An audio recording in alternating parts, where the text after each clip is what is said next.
دعائے مشلول پارٹ 3 تیسرا حصہ، کیونکہ یہ طویل ہے، لمبی ہے، اس لیے ہم اس کو مختصر آپ کے سامنے حصوں میں کر رہے ہیں، اور پھر ایک دفعہ جو ہے ایک مکمل ویڈیو اس کی بنوائیں۔ بسم اللہ الرحمن الرحیم۔ یا محسنو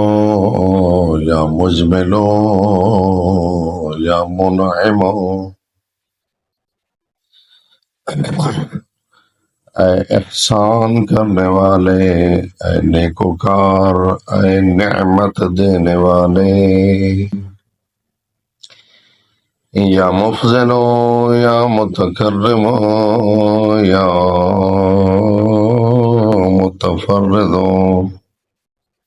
یا من علا فقہرا یا من ملکا فقدرا، یا مفضل و کمن، اے بزرگ، اے بڑے مرتبے والے، اے یگانگی والے، اے وہ جو بلندی کے ساتھ غالب ہے، اے وہ جو مالک ہے پھر قادر ہے، یا من بطنا فقبرا یا من عبدا فشکرا،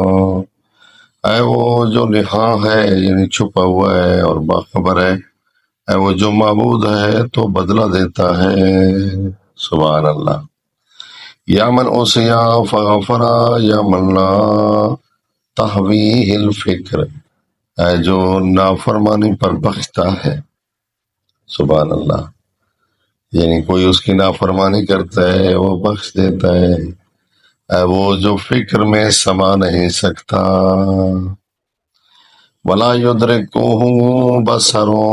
ولا یخفی علیہ اثر، اور نگاہ اسے دیکھ نہیں پاتی اور کوئی نشان اس سے پوشیدہ نہیں ہے۔ یا رازق البشر یا مقدر کل قدر، اے انسانوں کو رزق دینے والے، اے ہر انداز کے مقرر کرنے والے، یا عالی المکان یا شدید الارکان، اے بلند مرتبہ، اے محکم وسائل والے، یا مبدل الزمان، اے زمانے کو بدلنے والے، یا قابل القربان، اے قربانی کرنے والے، یا ذا المن والاحسان، یا ذا العزت والسلطان، اے صاحب نعمت و احسان، اے صاحب عزت اور ابدی حکومت والے، یا رحیم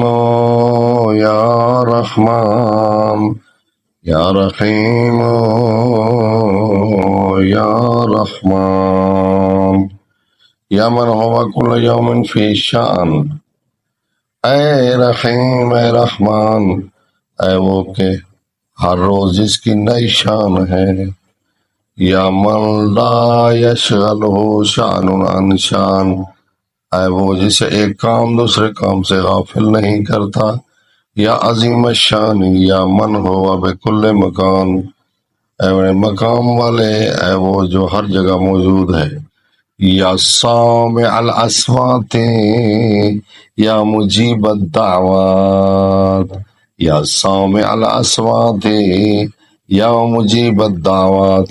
یہ وہ جملہ ہے جس پر ہم ختم کر رہے ہیں۔ آپ بھی ہمارے ساتھ شامل ہوں، اللہ کے پاس چلتے ہیں، واسطہ محمد وآل محمد کا دیتے ہیں، قرآن عظیم کا دیتے ہیں، خانہ کعبہ کا دیتے ہیں، جو جو اس کی پیاری چیزیں ہیں ان کو سفارشی بنا کر رب کی بارگاہ میں چلتے ہیں۔